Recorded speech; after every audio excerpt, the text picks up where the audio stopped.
Olá, meus amigos. Aqui estamos novamente para estudarmos, juntamente com Marcos, mais um capítulo na Era do Espírito. E hoje vai falar sobre a formação do caráter, né? Mas antes de nós iniciarmos, vamos convidar todos novamente para fazermos uma prece e agradecer a Deus a oportunidade de podermos estarmos aqui.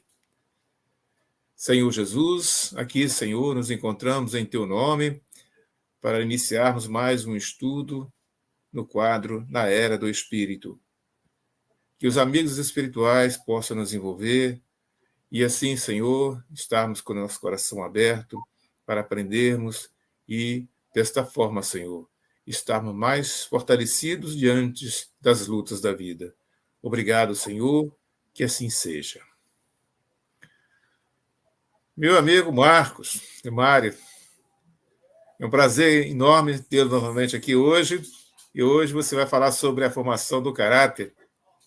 Fique à vontade, a palavra é toda sua. Muito obrigado, Marcos, meu xará do Portal do Consolador, que está abrindo aqui essa perspectiva de trabalharmos aqui a educação à luz do Espiritismo. E realmente hoje, na Era do Espírito, vai trazer o tema a formação do caráter.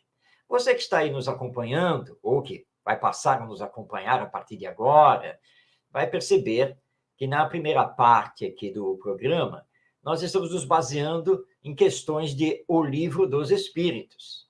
É porque no dizer do José Herculano Pires, esse grande espírita, o Livro do Espírito é um verdadeiro compêndio pedagógico. Concordamos com ele. Existem muitas questões do Livro dos Espíritos diretamente ligadas à educação. É o caso hoje, porque nós vamos aqui desdobrar o conteúdo da questão 917. Essa questão pertence ao capítulo 12 do Livro dos Espíritos, sobre a perfeição moral. E vou chamar a atenção para a pergunta feita por Allan Kardec, que nem sempre nós prestamos atenção nas palavras utilizadas pelo codificador. Vamos a ela, então.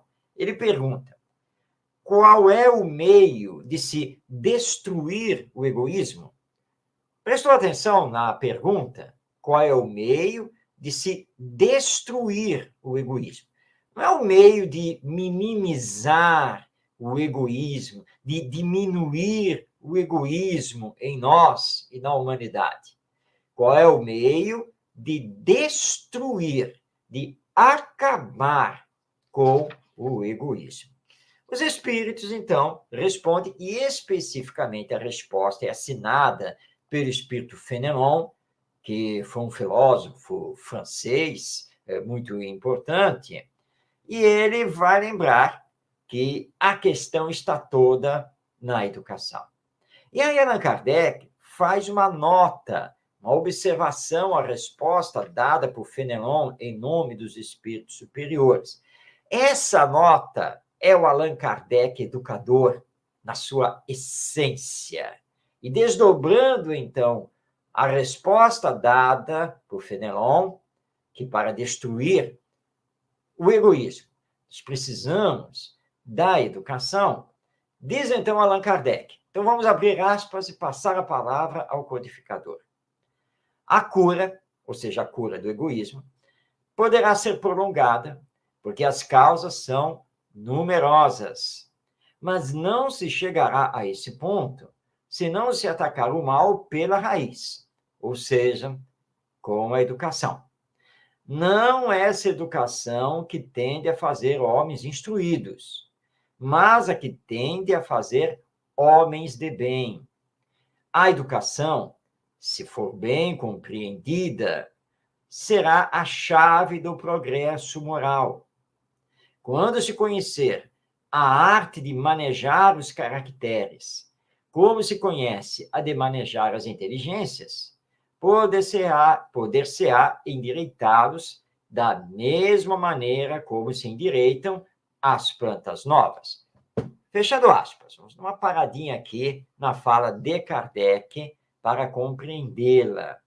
Então, a cura, a destruição do egoísmo só pode acontecer através da educação. Mas aí, então, Allan Kardec nos adverte. Não estamos falando da educação que instrui, não estamos falando da educação que intelectualiza, não estamos falando da educação que dá formação profissional, não estamos falando da educação que enche as cabeças, as mentes de conhecimentos. Estamos falando da educação que faz, que forma o homem de bem. Homem aqui no sentido de ser humano, homens e mulheres. Portanto, Allan Kardec é muito claro. Para realizarmos a destruição do egoísmo, que ainda caracteriza os indivíduos e a humanidade, somente com a aplicação, o desenvolvimento da educação que forma a pessoa de bem, ou seja, que leva os indivíduos à realização do bem, do amor ao próximo, da caridade. E aí, então, ele continua para dizer, então, que precisamos aprender a arte de formar o caráter ou manejar os caracteres. Temos muitos estudos no campo do desenvolvimento da psicogênese. Conhecemos já bastante sobre o desenvolvimento intelectual, mas e quanto ao desenvolvimento moral? E quanto à formação do caráter? Precisamos desenvolver maiores estudos a esse respeito. Aí sim, conseguiremos transformar os indivíduos que transformarão a sociedade. Agora vamos devolver a palavra a Allan Kardec. Vamos abrir aspas novamente. Essa arte, porém, requer muito tato, muita experiência e uma profunda observação. É um grave erro acreditar que basta ter a ciência para aplicá-la de maneira proveitosa. Quem quer que observe, desde o instante do seu nascimento, o filho do rico como o do pobre, notando todas as influências perniciosas que agem sobre ele, em consequência da fraqueza, da incúria e da ignorância dos que o dirigem, e como, em geral, os meios empregados para moralizar fracassam, não pode admirar-se de encontrar no mundo tanta confusão. Que se faça pela moral, tanto quanto se faz pela inteligência, e ver-se-á que, se há naturezas refratárias, há também, em maior número do que se pensa, as que requerem apenas boa cultura para darem bons frutos. Fechando aspas, estas são as palavras de Allan Kardec no comentário à questão 917 de O Livro dos Espíritos. Não basta conhecer a ciência da formação do caráter, não basta conhecer a ciência da educação moral.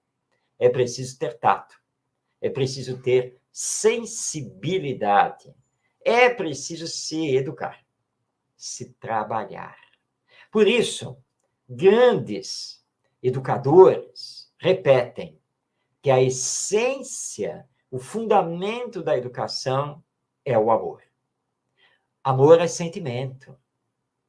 Você pode estudar o amor teoricamente, tanto fora do espiritismo, quanto utilizando a literatura espírita.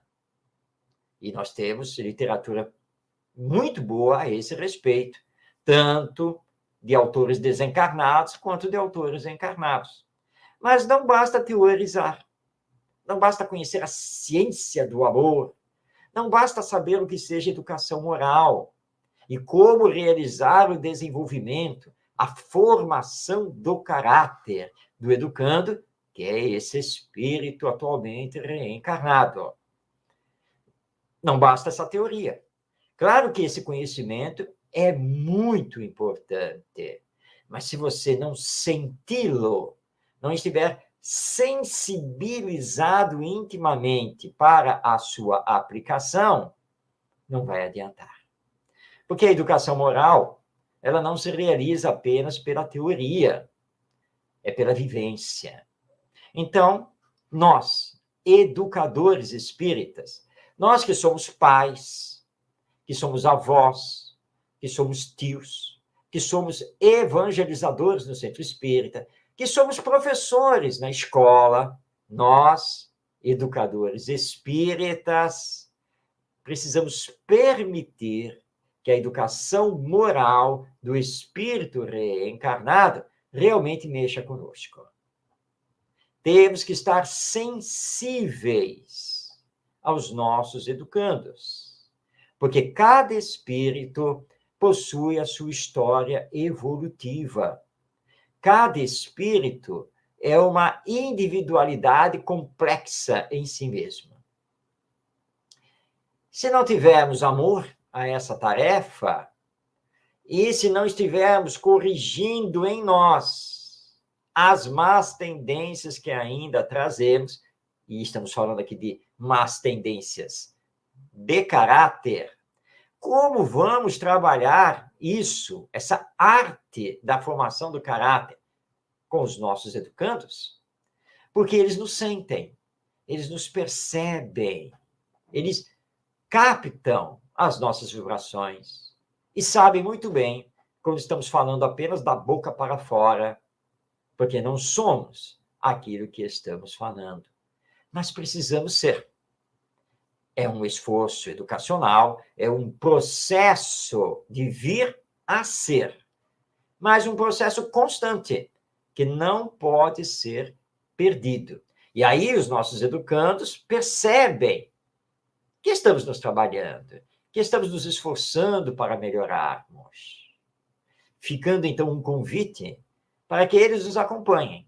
E que estamos com eles para que eles possam também realizar consigo esse processo de se melhorar, de se aperfeiçoar, de compreender a necessidade de fazer ao outro somente o que se deseja que o outro nos faça. Essa é a grande regra da educação que foi ensinada e exemplificada por Jesus, o mestre dos mestres, maior educador da humanidade, que o Espiritismo resgata, traz de volta e mostrando a necessidade de trabalharmos os ensinos morais que Jesus nos entregou e que estão no Evangelho. Tudo isso faz parte da arte da formação do caráter. Pense bem, que adianta ter um jovem intelectualmente brilhante se ele tem um mau caráter? Ou seja, se ele é egoísta, se não pratica o bem, se não pensa no bem dos outros, da própria sociedade humana, se ele vive apenas e tão somente para o aqui e agora. Se esse jovem brilhante intelectualmente pode se deixar corromper com facilidade. Daí a chamada de atenção dos espíritos superiores e de Allan Kardec, na questão 917 de O Livro dos Espíritos, que não basta isso. É preciso realizar a formação do caráter, para que ele aprenda a desenvolver as suas virtudes, as qualidades morais, e possa ser um homem ou mulher de bem, que não vai se deixar corromper, que vai combater a corrupção. E vai, então, na compreensão do amor ao próximo e da caridade, destruir o egoísmo. Porque se temos muitos males na sociedade humana, é porque cultivamos ainda o egoísmo. Na prática, no centro espírita, porque esse tem sido o nosso foco, é desenvolver o projeto Educação do Espírito. Projeto esse, eu vou mostrar aqui na tela a capa, que apresentamos no livro Educando o Espírito. Este livro foi publicado apenas e tão somente em edição digital, não tem a edição impressa. E você pode adquiri-lo na Amazon, amazon.com.br. E propomos uma metodologia bem diferenciada para desenvolver o projeto Educação do Espírito. Começamos propondo que os educandos, sem distinção de idade, de escolaridade, de segmento de ensino, onde estejam na escola, formem lá no Centro Espírita, na tarefa da educação ou evangelização espírita, formem grupos de trabalho, ocupando cada grupo uma sala, que preferimos chamar de espaço de aprendizagem coletiva. Nada de sala de aula, mas espaço de aprendizagem coletiva, ou seja, um espaço dinâmico, que podem receber nome. Por exemplo, espaço de aprendizagem coletiva alegria, amor, bondade, caridade, enfim, e assim por diante. Que cada espaço de aprendizagem coletiva tenha no máximo 15 a 20 educandos, formando grupos de pesquisa e trabalho de até 5 educandos. Então, nós temos 15 a 20 educandos dentro da sala, mas eles estarão dispostos em grupos de trabalho, de 3 a 5 educandos. Nesses grupos de trabalho, eles vão fazer as pesquisas, os estudos, as descobertas, sob a orientação do educador ou evangelizador espírita.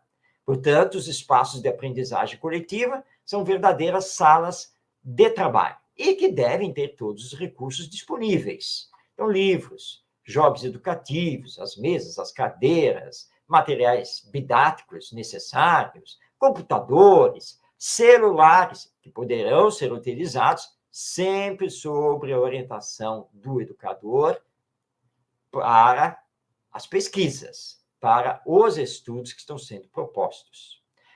As salas, uma delas deve ser reservada para a biblioteca viva, se for possível, claro, obviamente, se o centro espírita tiver dependências para isso. Se não tiver uma sala para ser transformada na biblioteca, que uma parede, que pode ser até de um corredor, seja transformada, então, nessa biblioteca, que tem que estar na altura das crianças e dos jovens, para utilização por todos, então, dos livros, que essencialmente serão da literatura espírita infanto-juvenil.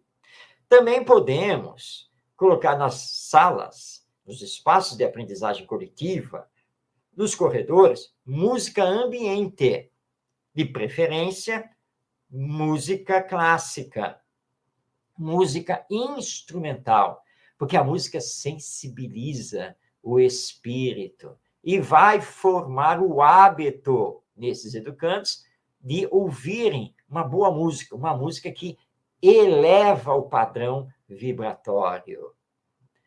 Esses espaços de aprendizagem coletiva também devem ser utilizados nessa dinâmica para as crianças menores. Essas crianças que vão aí da faixa etária dos 3 a 6, 7 anos, porque elas têm uma capacidade incrível para trabalhar, e esse trabalho, preferencialmente, deve ser realizado através do desenvolvimento de projetos que vão ser apresentados pelo educador, evangelizador espírita, que vai, então, orientá-los e acompanhar o desenvolvimento desses projetos, que terão objetivos, que terão prazo para serem desenvolvidos e apresentados. E que esses projetos priorizem os ensinos morais. E aí nós temos um conteúdo espírita muito importante, que é o conteúdo da terceira parte de O Livro dos Espíritos, ou seja, as leis morais, e também o conteúdo de O Evangelho segundo o Espiritismo, que desenvolve, à luz da imortalidade da alma e da reencarnação, os ensinos morais de Jesus. Então, a metodologia do projeto Educação do Espírito é o que podemos chamar de uma metodologia ativa, criativa, que envolve os educandos, sejam crianças, sejam adolescentes, sejam jovens, no processo dinâmico de ensino e aprendizagem. E que o trabalho, normalmente semanal, realizado na instituição espírita, priorize o desenvolvimento de conteúdos morais, porque estamos precisando de Jesus no nosso coração. Estamos necessitados de sensibilidade, porque andamos muito indiferentes ao que acontece aos outros. Estamos muito insensíveis em relação ao coletivo humano, mas somos seres de relação e não podemos esquecer disso. Ou seja, vamos desenvolver, sim, a área inteligência, porque é preciso fazer o educando pensar. Mas vamos priorizar a área sentimento, porque o processo realizado no Centro Espírita, esse processo de educação moral, educação do espírito que somos, é um processo que normalmente acontece apenas uma vez por semana. Então, é preciso priorizar o desenvolvimento moral, a formação do caráter. Daí o peso maior na área sentimento, para trabalhar com as crianças e os jovens. E que isso possa também trazer a família. Mas nós vamos conversar sobre a participação da família no projeto Educação do Espírito a partir das próximas edições deste nosso programa na Era do Espírito, que vai ao ar através do portal do Consolador. São gotas que nós estamos espalhando no oceano da nossa realidade espiritual, enquanto espíritos que estamos aqui numa experiência humana, para podermos, então, desenvolver uma educação espírita ou evangelização espírita que realmente chegue ao cerne do espírito e que combata eficazmente o egoísmo, que, segundo os espíritos superiores, é a maior chaga da nossa sociedade. Todos os demais vícios, todas as demais paixões, tudo que acarreta o mal, tem na sua base, na sua raiz, o egoísmo. E somente a educação moral, com a formação do caráter, pode destruir esse egoísmo. E formar o caráter é desenvolver as virtudes, as qualidades morais, para que sejamos cada vez mais bondosos, mais fraternos, mais caridosos, mais cooperativos, e que tenhamos uma visão espiritualizada sobre nós mesmos e a vida. E é exatamente isso o que o Espiritismo nos entrega. E não saímos, para entendermos isso, de O Livro dos Espíritos. Este é o terceiro programa desta série na Era do Espírito, e pela terceira vez estamos fazendo abordagem com base numa questão de O Livro dos Espíritos. Hoje nós trouxemos a questão 917. Tem muito ainda para trazermos da obra básica do Espiritismo. E, aos poucos, no desenvolvimento, tanto teórico quanto prático da educação do espírito, vamos trazer também alguns educadores espíritas que nos legaram obras e projetos muito importantes, mostrando, então, a grandiosidade dessa tarefa, que, em síntese, é a tarefa da educação moral do espírito reencarnado que todos somos. Agradeço pela sua participação, por você estar nos acompanhando e que possamos prosseguir, porque a Era do Espírito não é o nosso futuro, é o aqui e agora. Nós somos os espíritos imortais que habitamos a Terra e fazemos a humanidade. Por isso, já estamos nesse processo. A era do Espírito está nas nossas mãos para se engrandecer cada vez mais. Espero você no nosso próximo encontro, neste programa que vai ao ar pelo Portal do Consolador, na internet, quando vamos mergulhar mais um pouco na educação do espírito e na sua prática no centro espírita e também na família. Um grande abraço, paz na sua vida, até o nosso próximo encontro. Que maravilha, Marcos. Formação do caráter é fundamental, né? Para que a gente possa entrar no mundo mesmo de regeneração. Porque sem, né, um caráter baseado nos ensinamentos do Cristo, jamais atingiremos esse patamar. E você que nos assiste, divulgue esse programa de 15 em 15 dias. O Marcos estará sempre aqui trazendo para a gente as suas informações tão importantes para nós. E você que ainda não é inscrito no Portal do Consolador, se inscreva. É de graça, né, Marcos? Não paga nada. E assim você ajuda a divulgar a mensagem do bem. Essa é a proposta do Portal do Consolador. E desejamos a você e a todos que nos assistem um forte abraço. Até breve, com o retorno do Marcos aqui, trazendo um outro comentário a respeito da educação. Marcos, um abraço para você. Fique na paz. Até. Muito obrigado.